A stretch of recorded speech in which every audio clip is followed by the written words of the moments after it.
Hello viewers, legal point Bangla থেকে আমি advocate Subrata শীল আমার এই চ্যানেলে আপনাদের স্বাগত জানাচ্ছি।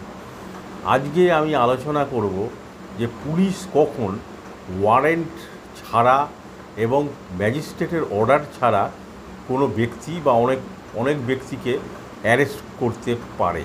দেখুন, আমরা সবাই জানি যে পুলিশ কখন অ্যারেস্ট করে, যখন সে ওয়ারেন্ট নিয়ে আসবে এবং যখন সে ম্যাজিস্ট্রেট থেকে কোনো অর্ডার আনবে যে অমুক ব্যক্তিকে আমার অ্যারেস্ট করতে হবে, সেই রকম কেসে কিন্তু পুলিশ অ্যারেস্ট করতে পারে।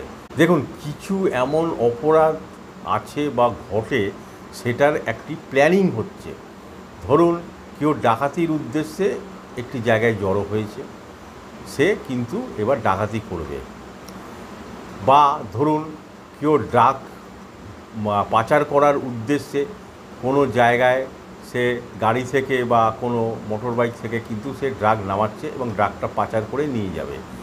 এই সব ক্ষেত্রে কিন্তু পুলিশ বিনা ওয়ারেন্ট বা বিনা কোর্টের অর্ডার ছাড়া কিন্তু অ্যারেস্ট করতে পারে। দেখুন, কিছু কিছু ক্ষেত্রে যখন এই সব গুরুতর যে ক্রিমিনাল অফেন্সগুলো যখন হয় বা গুরুতর ক্রিমিনাল ঘটনাগুলো যখন ঘটে বা প্ল্যানিং হয়, তখন কিন্তু পুলিশের কাছে কিন্তু আর সময় থাকে না যে সে পরের দিন গিয়ে কোর্টে ম্যাজিস্ট্রেটের কাছে অর্ডার চাইবে, ওয়ারেন্ট ইস্যু হবে এবং তারপরে সে এই অপরাধীদের ধরবে।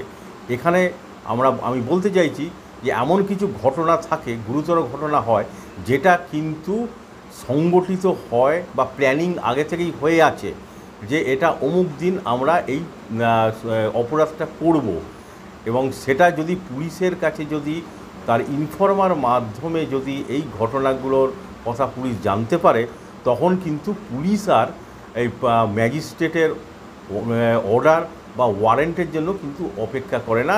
তখন সে কিন্তু ডাইরেক্ট সেই অপরাধীদের কিন্তু ধরে নেয়।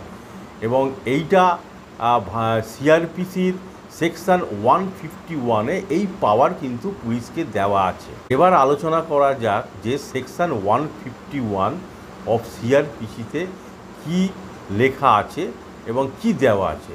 দেখুন, এটা হচ্ছে এই সেকশনের আন্ডারে এই জিনিসটাই লেখা আছে যে যদি কোনো অপরাধী প্ল্যানিং করছে যে কোনো আমি অপরাধ ঘটাবো, ডাকাতি হোক, চুরি হোক, ড্রাগ পেডলার হোক, কি কাউকে খুন করার জন্য জড়যন্ত্র করছে এবং একটি জায়গায় ওরা জমায়েত হয়েছে, সেই রকম পরিস্থিতিতে কিন্তু পুলিশ ডাইরেক্ট 151 সেকশন সিআরপিসি প্রয়োগ করে কিন্তু সেই ব্যক্তি এবং সেই ব্যক্তিগণকে কিন্তু অ্যারেস্ট করে নেবে উইদাউট ওয়ারেন্ট আর ম্যাজিস্ট্রেটের অর্ডার ছাড়া। দেখুন, তার মানে এই না যে বিয়েবাড়ি থেকে 4 বন্ধু 4টে বাইক করে তাদের আরও লোকজনকে নিয়ে আসছে, রাত 2টো বেজে গেছে এবং সে যখন আসছে এই রকম অবস্থায় কোনো ধরুন ইনোসেন্ট লোককে কিন্তু পুলিশ এই 151 সেকশন প্রয়োগ করে কিন্তু অ্যারেস্ট করতে পারে না। তাহলে কিন্তু তাদের উপর ইন্ডিয়ান কনস্টিটিউশন আর্টিকেল 21 কিন্তু লঙ্ঘিত হবে। দেখুন, আমি যখন জমায়েতের আপনাদের কথা বললাম, যে এমনও হতে পারে কিছু ইনোসেন্ট লোক পুজোর সময় একজোট হয়েছে কি ঘুরতে যাবে, তাদেরকে কিন্তু দুম করে কিন্তু পুলিশ এইভাবে অ্যারেস্ট করতে পারবে না। তাদের কিন্তু আবার বললাম আর্টিকেল 21 ইন্ডিয়ান কনস্টিটিউশন যে সেই আইনটা কিন্তু লঙ্ঘিত হয়ে যাবে। আমি আরেকটি ঘটনার উল্লেখ করছি যে ধরুন পাড়ায় কেউ অসুস্থ হয়ে গেল, তখন কিন্তু পাড়ার লোক প্রতিবেশী কিন্তু এদিক ওদিক ছোটাছুটি করে এবং একটি জায়গায় জমায়েত হয়, আলোচনা করে যে একে কিভাবে তাকে হসপিটালে নিয়ে যাবে বা নার্সিংহোমে নিয়ে যাবে। তখন কিন্তু এই জমায়েতটা যখন একটা কোনো মহৎ কাজের জন্য হচ্ছে, এই রকম পরিস্থিতিতে কিন্তু পুলিশ এসে রাত 2টোর সময় কিন্তু সেই 5 জন যেখানে জড়ো হয়েছে তাকে কিন্তু অ্যারেস্ট করতে পারে না।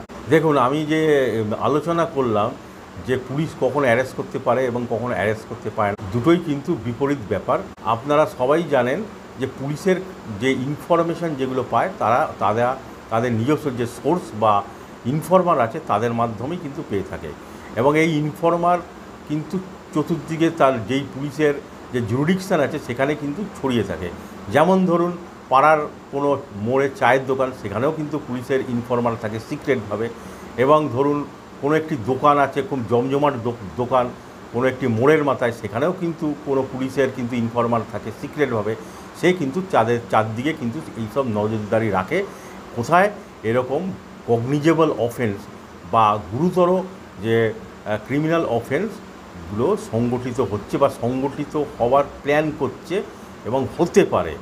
এই ধরনের ইনফরমেশান কিন্তু পুলিশের যখনই পায় তখন কিন্তু পুলিশ সেই তার এই যে পাওয়ার যেটা আছে 151 সেকশানে সেটা কিন্তু অ্যাপ্লাই করে। তার এইটা অ্যাপ্লাই তখনই করে যখন যদি এই প্ল্যানিং হচ্ছে কোনো গুরুতর কগনিজেবল অফেন্সের, সেটাকে কিন্তু বাধা দেওয়ার জন্য বা প্রিভেন্ট করার জন্য। তাহলে আমার এই আলোচনা থেকে আপনারা বুঝতেই পারছেন পুলিশ কিন্তু চট করে কোনো ইনোসেন্ট লোককে কিন্তু অ্যারেস্ট করতে পারবে না বা পারে না। তাহলে কিন্তু আর্টিকেল 21 ইন্ডিয়ান কনস্টিটিউট অ্যাক্ট কিন্তু ভায়োলেট হয়ে যাবে।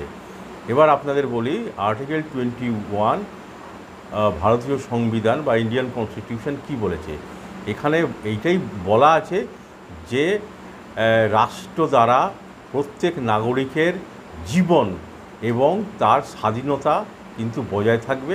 এটাকে কোনো রকমভাবে কোনো প্রকারে কিন্তু লঙ্ঘন করা চলবে না। তাহলে বন্ধুরা, আজকে আমার এই ভিডিও থেকে আপনাদেরকে এই ইনফরমেশানটা দিতে পেরেছি যে পুলিশ কোন পরিস্থিতিতে এবং কিভাবে বিনা ওয়ারেন্টে এবং বিনা ম্যাজিস্ট্রেটের অর্ডারে কি অ্যারেস্ট করতে পারে।